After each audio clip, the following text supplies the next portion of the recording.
बहुत समय पहले एक गांव के पास एक घना और डरावना जंगल था, जहां हर रात एक भयानक उड़ता हुआ सिर मंडराता था।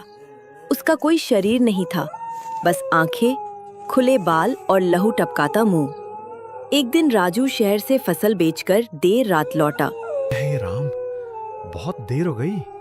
ये जंगल तो वैसे ही बदनाम है। अचानक पेड़ हिलने लगे और एक भयानक आवाज गूंजी।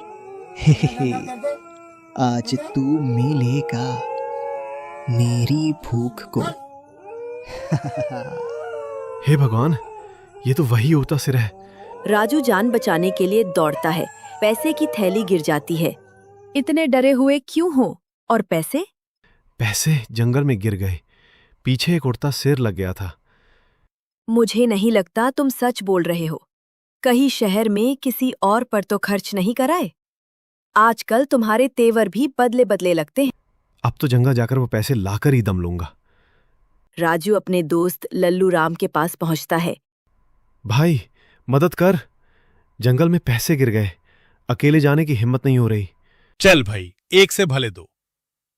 जैसे ही दोनों पैसे उठाते हैं, वही सिर फिर लौट आता है। कच्चा चबा जाऊंगा तुझे। कहीं नहीं भाग सकता तू, अब कोई रास्ता नहीं बचा तेरे पास। भागो रे।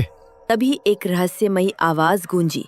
ओम ह्लीं क्लीं चामुंडायै विचे ओम फट फट स्वाहा। धूल और राख के बीच एक बूढ़ा तांत्रिक प्रकट होता है। हे अशुद्ध आत्मा, तू अधूरी है, बिना शरीर। मैं तुझे इसी मंत्र बल से बांधता हूं। ओम हुम फट बंधेय बंधेय स्वाहा। ओम शांति ही शांति ही शांति ही। नहीं, नहीं, ये मंत्रा मेरी शक्ति को खा रहा है। बचो, मैं भाग रहा हूं। सिर चक्कर खाते हुए जमीन पर गिरता है और आग की लपट में भस्म हो जाता है।